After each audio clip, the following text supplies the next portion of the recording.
அஸ்ஸலாமு அலைக்கும் வரஹ்மத்துல்லாஹி தஆலா வபரகாத்துஹு. அழகான அர்த்தமுள்ள ஒரு பொன்மொழி. அல் அஃஆலு ஹியல்லதி துஅக்கிது சித்குல் முஹப்பா. உண்மையான அன்பை, பாசத்தை, காதலை செயல்கள் தான் உறுதிப்படுத்தும். அம்மல் கலாமு, அப்படியானால் பேச்சு, கவி வடிவில் சொன்ன கவிதைகள், உன்னை விட்டால் எனக்கு வேறு யார்தான் இருக்கிறார்கள் என்று சொன்ன போலியான வார்த்தைகள், நீதான் என் உலகம் என்று சொன்ன ஆசை வார்த்தைகள், ஜமீஉ யதகல்லமு, அனைவர்களாலும் தான் பேசிவிட முடியும். ஆனால் பேச்சுக்களால் ஒருபோதும் காதலை, அன்பை, பாசத்தை உறுதிப்படுத்திவிட முடியாது.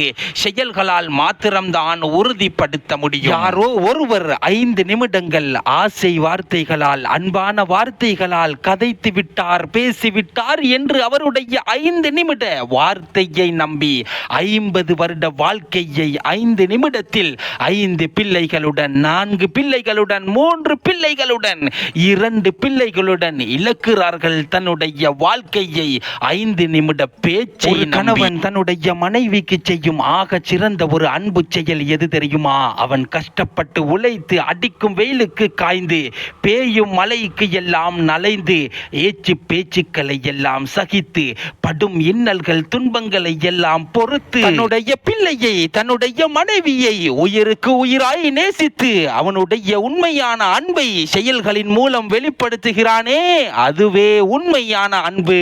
ஒரு மனைவி தன்னுடைய கணவனுக்கு செய்யும் ஆக சிறந்த ஒரு செயல் எது தெரியுமா? தன்னுடைய கணவரின் ஆடைகளை எல்லாம் கழுகி கொடுத்து, உணவுகள் எல்லாம் சமைத்து கொடுத்து, வீட்டை எல்லாம் சுத்தம் செய்து, தன்னுடைய கற்பை எல்லாம் கணவருக்காக காத்து, உண்மையான அன்பை செயல்களின் மூலம் வெளிப்படுத்துகிறாளே, அதுவே உண்மையான அன்பு.